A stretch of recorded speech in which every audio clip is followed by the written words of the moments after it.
Seguimos aqui na Jovem Pan Esportes. Você não se esqueça, curta o nosso vídeo, deixe o seu like também aqui no nosso canal, no vídeo do nosso canal. Bruno, quarta-feira o São Paulo enfrenta o Botafogo. A gente lembra que o São Paulo é líder absoluto, né? Tem um jogo a menos. Essa é a 24ª rodada. O São Paulo completou hoje o 23º jogo. E contra o Botafogo, joga em casa, também no mesmo Morumbi. É importante dizer que o São Paulo pode abrir uma diferença grande de pontos, mas talvez nem seja esse o grande detalhe. O grande detalhe é que o São Paulo pode trazer para si esse campeonato. Vai ficar na mão do São Paulo administrar a liderança, né, Bruno?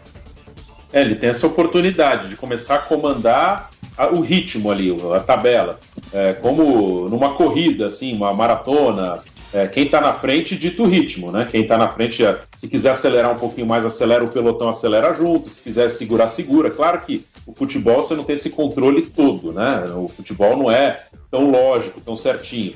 Mas o São Paulo, o fato, na matemática, ele joga na quarta e ninguém mais joga. É um jogo atrasado. Então ele tem a chance de fazer mais 3 pontos. Se ele ganhar o jogo, ele vai para 50. O Atlético está jogando agora com o Inter, né? O jogo da rodada. Se o Atlético, vamos colocar uma vitória do Atlético em cima do Inter. O Atlético iria 45. O São Paulo ganhando o quarto iria 50. 5 pontos. Só dependendo dele. Sem contar com o tropeço do Atlético. Flamengo tem 42. Vai ficar com um jogo a menos que o São Paulo, mas vai ficar 8 pontos atrás se o São Paulo ganhar na quarta-feira. Grêmio ganhou agora do Vasco, 40. Se o São Paulo ganhar a quarta, 50, 10 pontos. Fluminense, 39, ficaria a 11 pontos. Palmeiras e Santos, 38, ficariam a 12 pontos. Então o São Paulo ele começa a abrir uma vantagem interessante. E depende de vencer quarta para ter esse cenário. E claro, não é um cenário que define o campeonato de vez. Se ganhar quarta, acabou. Não é isso. Mas ele começa a abrir vantagem. Ele começa a ele ter um certo controle dos pontos. Agora, Tebas, Kaique, Bruno, quando a gente pega essa briga pela liderança, o São Paulo é o primeiro. Agora com 47, o Atlético ainda tem seu jogo para completar na rodada. Mas aí você tem uma sequência que é a seguinte: Atlético, Flamengo, Grêmio, Fluminense, Palmeiras. E o Santos? Talvez até o Inter, que tem 37. Pela pontuação, é muito difícil você dizer quem poderia ou não assumir a ponta da tabela. O Inter foi líder por muito tempo, agora que trocou o técnico, desceu a ladeira. O Atlético foi líder. O Palmeiras tinha uma expectativa grande antes do clássico de encostar na liderança, não aconteceu, empatou o jogo de ontem. O Santos estava lá embaixo, subiu um pouco com o empate. Você tem o Flamengo que ainda que muita gente critique o futebol do clube carioca esse ano, ele também briga, não dá pra dizer que o Flamengo não briga, é o terceiro colocado do campeonato.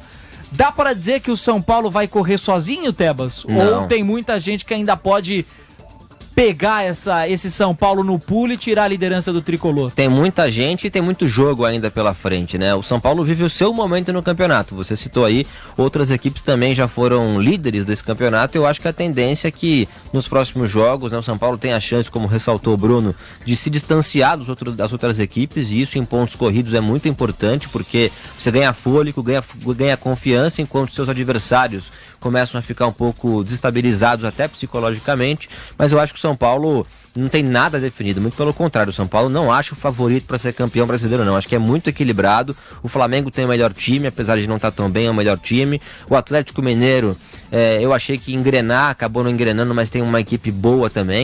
Eu quero destacar, pegando carona no que disse o Bruno Prado, sobre o Diniz, né? O São Paulo, ao longo dessa temporada, desse ano difícil, né, que a gente está vivendo com a pandemia e tal, o Diniz ele foi muito criticado fortemente, às vezes até pesadamente, durante essa temporada, né? E o São Paulo, bem ou mal, o Leco sendo um bom ou um mau presidente, o fato é que o Diniz está aí, né? O Diniz ele foi mantido no cargo, seja pelo Raí, enfim, ele está aí. E o São Paulo colhe frutos disso. Poderia ter demitido, a pressão foi grande em vários momentos, resolveram deixar ele trabalhar e o São Paulo colhe os frutos disso hoje.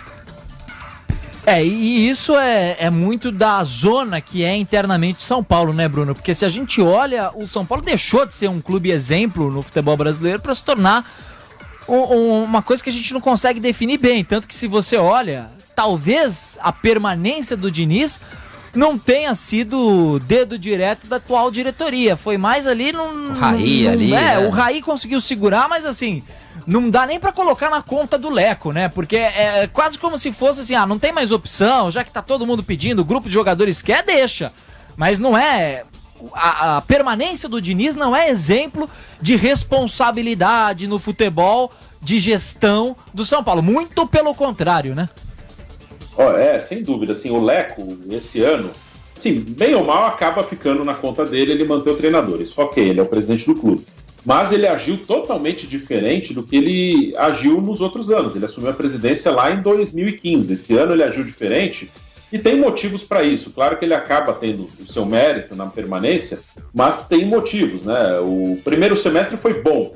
Então ninguém discutia a possibilidade de saída do Diniz antes da parada. Depois, quando o campeonato voltou, já estávamos lá para o mês de agosto. E o Leco já tinha 4 meses praticamente só de mandato, né? E o Leco não está se metendo na eleição do São Paulo, até porque o Leco é uma figura que, ao mesmo tempo que tem uma grande rejeição popular, e aí nenhum candidato se coloca como candidato do Leco, ele também, no Conselho, e a eleição do São Paulo no Conselho, ele tem força. Então também, nenhum dos dois candidatos pode esculhambar o Leco. Então o Leco está meio neutro nessa eleição. Se ele tivesse um candidato, talvez ele tivesse trocado técnico, numa pressão, no momento de eliminação. Eu tenho que ajudar meu candidato. Se eu segurar esse cara aqui, vai ficar ruim pro meu candidato. Então eu vou entregar a cabeça dele. Mas o Leco não tem candidato. O Leco é uma figura hoje neutra. Para ele, tanto faz. Vai ganhar o Casares, o Natel, não faz a menor diferença. Então, como ele já está no fim do mandato, ele vai deixando. Os jogadores gostam do Diniz, isso é importante, né? Se o Diniz não tivesse uma boa relação e a confiança dos atletas, seria mais difícil de manter o treinador. E o Diniz aproveitou a chance que teve, né? O Diniz, ele teve tempo para ficar, para seguir o trabalho dele, manteve as suas convicções e foi fazendo ajustes, né? Ajustes assim de, esse aqui tá um pouco melhor que aquele, agora eu preciso mexer um pouquinho nesse posicionamento. Apostou no Gabriel Sara, que foi esculhambado nos primeiros jogos que teve, manteve. Apostou no Brenner, o Igor Gomes foi pro banco, voltou, o Arboleda foi pro banco, voltou, o Bruno Alves foi pro banco, voltou, agora o Tietchan tá no banco, daqui a pouco pode voltar, Vitor Bueno já foi titular, tá no banco. Então isso é natural, são ajustes que ele foi fazendo. O Juan Fran também, né, Bruno? Pra isso. Oi? O Juan Fran também pode, talvez, é um jogador desse caso, talvez. Também, não é titular absoluto, o Igor Vinícius já foi titular. E o São Paulo ainda teve alguns momentos na Libertadores, por exemplo, quando ele foi eliminado. Foram 3 jogos que determinaram a eliminação do São Paulo. River aqui, LDU fora, River fora.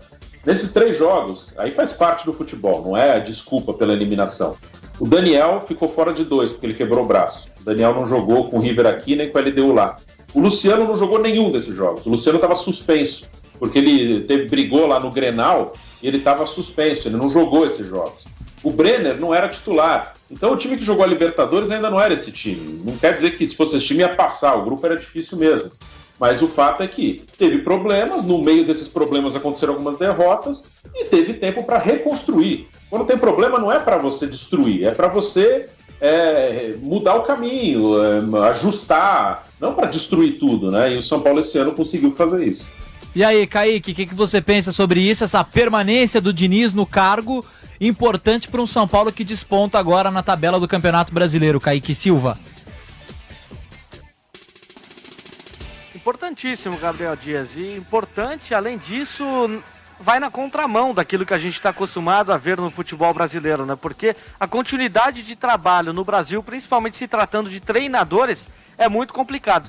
Raramente a gente vê casos como o do São Paulo, com a diretoria que manteve, insistiu no trabalho do Fernando Diniz e agora vai colhendo alguns bons frutos, né? Tudo bem que nos campeonatos de mata-mata o São Paulo não está mais, mas no brasileiro, até o momento, o São Paulo sobra. E sobra com muita qualidade, com jogadas que a gente vê o dedo do treinador. Nos últimos 2 jogos, o São Paulo fez 2 gols com jogadas ensaiadas. A gente viu no meio da semana, um dos gols marcados do São Paulo contra o Goiás foi de uma jogada ensaiada na cobrança de lateral que geralmente é uma jogada, entre aspas, morta, muita gente considera como uma jogada morta. O Diniz conseguiu treinar o seu time e transformar em gol. Hoje, numa jogada de escanteio, uma cobrança muito semelhante com algumas cobranças que foram feitas também pelo Palmeiras de Abel Ferreira, com o jogador chegando de canhota para finalizar, o time do São Paulo fez um gol com o Luciano. Um gol de uma jogada de um time que é bem treinado e de um time que está trabalhando para poder mostrar o diferencial em cima de jogos complicados.